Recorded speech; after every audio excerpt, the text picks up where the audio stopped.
Coming up, do book fairs increase literacy in schools?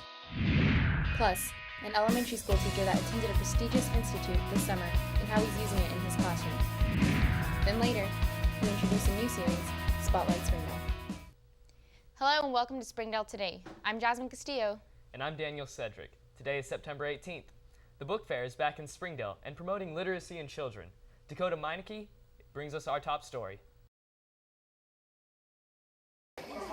The book fair is back at J.B. Hunt Elementary School, pulling kids into literacy with its fun twist on reading. We have a book fair actually twice a year, and both of our book fairs are to promote literacy.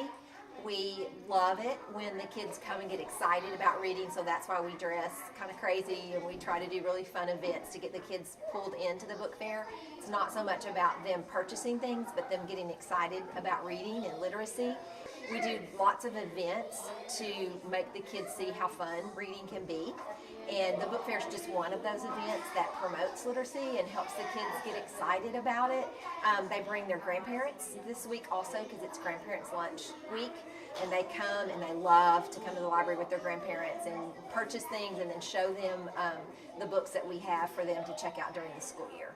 Ms. Sizemore invites anyone interested in the book fair to get involved and visit a school within the district. Our book fairs at all of our schools in Springdale are for the kids that are here, but also for the community. So anybody in the community that wanted to come and be involved in a book fair, everyone would welcome you. In all of our elementary schools, every elementary school in Springdale has a book fair sometime during the year. And each of our fairs are here to promote literacy and to get kids excited about reading. So we'd love to have the community come get involved in that. With SDTV, I'm Dakota Meineke. To find out if the book fair is coming to your school, you can ask your school librarian or visit your school's webpage, which can be found on www.springdaleschools.org. Now it's time for news around the district. At the September board meeting, David Van Beber was recognized for over 14 years of service on the school board. It was the last of 174 school board meetings for Van Beber, who chose not to run for election this year. At the September board meeting, Avery Downham, a third grade student at Shaw Elementary, shared some of his autism awareness with the school board members. Downham received a standing ovation from the board members and the entire audience. In a collaborative effort, Har-ber High School East students working with Westwood Elementary East members constructed a rain garden at Westwood. The effort was supervised by members of the Illinois River Watershed Partnership through a grant from the EPA and Arkansas Natural Resource Commission. At Smith Elementary, they were one of the only 2 schools in Arkansas to receive a visit from the Lysol Healthy Habits tour trailer. Smith kindergarten and first grade students entered the vehicle to play 4 interactive games that provided lessons in healthy habits. Har-ber High School seniors surprised the rest of the student body with a unique flash mob. Senior class council and assistant principal Shannon Tischer got together and put the whole thing in action. Hellstern, Tyson, and J.O. Kelly Middle School have each added a new assistant principal. Misty Harrison is the assistant principal for Hellstern Middle School, Patrick Scott is the assistant principal for Tyson Middle School, and Mendy Hayter is the assistant principal for J.O. Kelly Middle School. A Hunt Elementary teacher was recently selected for the Hudson Institute in New York. Joey Myers has the story. Here's the part we're all going to read together. You guys ready?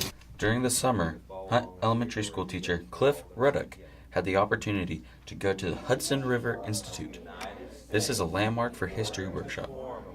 Just an incredible experience to just share things with teachers from all over the U.S. and we wrote units together. Pretty amazing. The program was sponsored by the National Endowment for the Humanities. 38 teachers from the United States were asked to go. Mr. Ruddick was asked to represent Arkansas at the Institute. The Institute is held every other year. It will really help me as a teacher with our new units, especially we incorporate a lot of poets from the 18th century, and we studied their works, we went to their homes. Just gave me more of an in-depth look at just a lot of the literature from that century and the way to teach it to my students better. Clif Ruddick said he enjoyed the experience and brought back many of the lessons he can use in the classroom.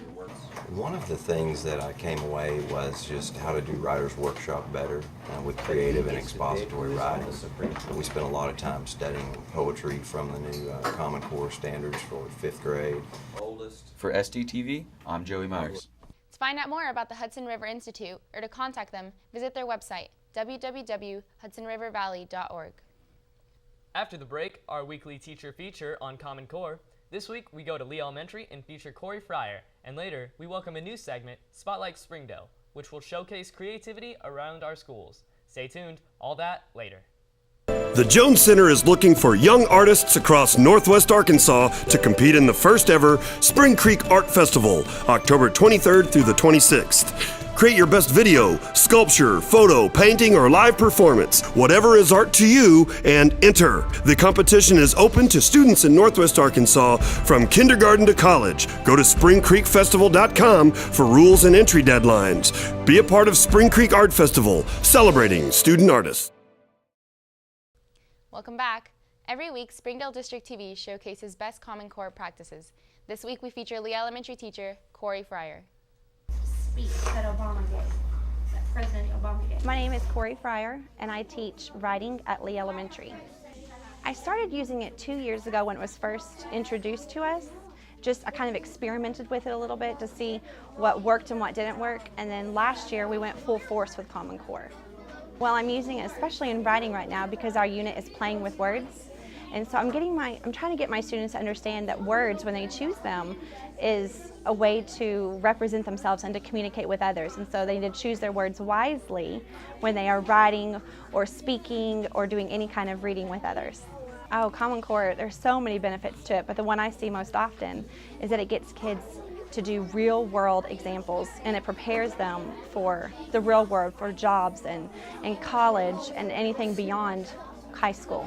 It prepares them for life, and so they are able to do many more activities that they weren't able to do before because of our focuses now.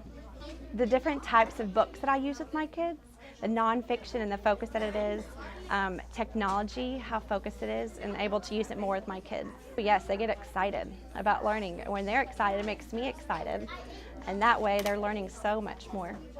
I would say to dig deep into what you're learning and really try to focus on those real world examples because it prepares kids for life. I like working in groups because then I feel it's not as hard as I thought it would be. They do a lot more projects. They do research projects, and they're doing a lot of internet research, and they're learning how to actually do research effectively, whereas before they would just type in a question on Google. Now they're learning search words and how to use them at a 5th grade level, which is going to prepare them for college and the workforce. I would continue using Common Core all year long and with every grade that's coming up because the kids truly grasp what Common Core is, and the examples that we use in class and the activities that we do in class, it gets them excited. And when they're excited, they're actually learning.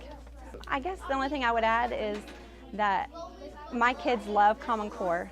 They enjoy doing everything that Common Core encompasses, and as a teacher, that gets me so happy. It was really fun, and she's one of the best teachers I've ever had.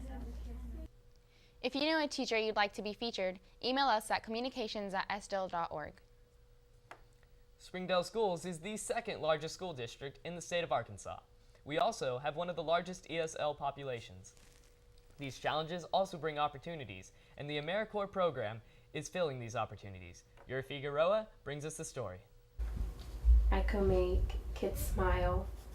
And making kids smile is exactly what the Springdale schools are looking forward to doing with the AmeriCorps Partnership Program. And according to AmeriCorps program staff Angela Coates, the AmeriCorps program is vital for our schools. AmeriCorps program benefits our community by increasing parental involvement and encouraging our Spanish-speaking parents to partner with our school district. The AmeriCorps program staff interview at least 14 people. Each AmeriCorps volunteer will be assigned a school and at least be there 3 days a week in a minimum of 20 hours. Each member must go through a training first before they're assigned a school. Volunteers are required to have a strong work ethic, good communication skills, and meet the required 900 hours of community service. Because I like doing community service, and I think community service is really good for my self-esteem, and so I think it's going to help me out even though I'm helping as well. I want to be in this program because I love helping out and pretty much in the schools to see how the kids, how they develop and the differences to be comparing. And pretty much I just love kids, how they react through the classes. For SDTV, I'm Gary Figueroa. AmeriCorps volunteers will be in the schools within the next few weeks. Join us after the break as we introduce Springdale Today's newest segment, Spotlight Springdale. To the kid who. To the kid who. To the kid whose parents are divorced. To the kid who gets bullied. To the kid who pops pills. To the kid who. To the kid. To the kid who is alone. I want you to know. Suicide is the third leading cause of death for young people ages 15 to 24. And I don't. You don't. We don't have to contribute to that. You are not alone.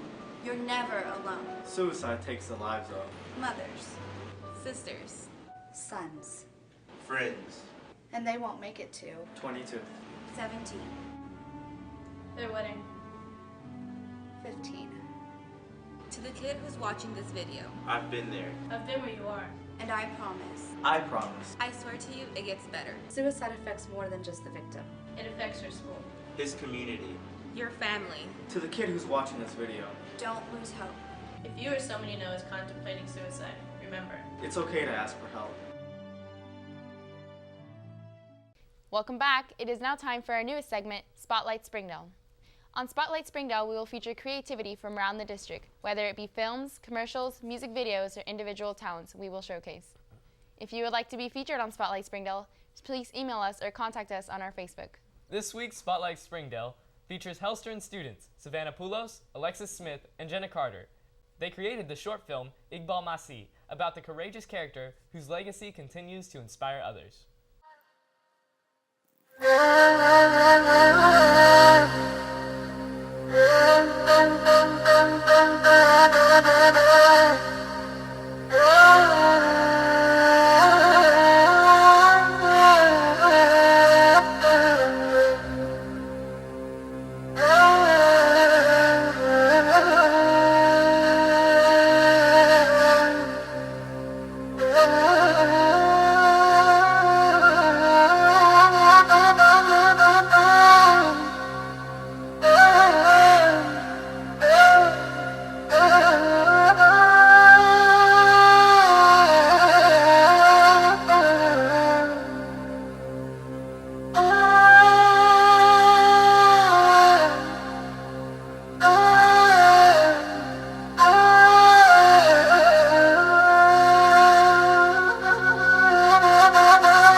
We'll showcase one student's work. This film won Best Biographical in the 2013 Springdale Film and Multimedia Festival. All right, well, that's all we have for you today. Make sure to check out our YouTube page at Springdale TV. I'm Jasmine Castillo. And I'm Daniel Cedric. Have a great night, Springdale.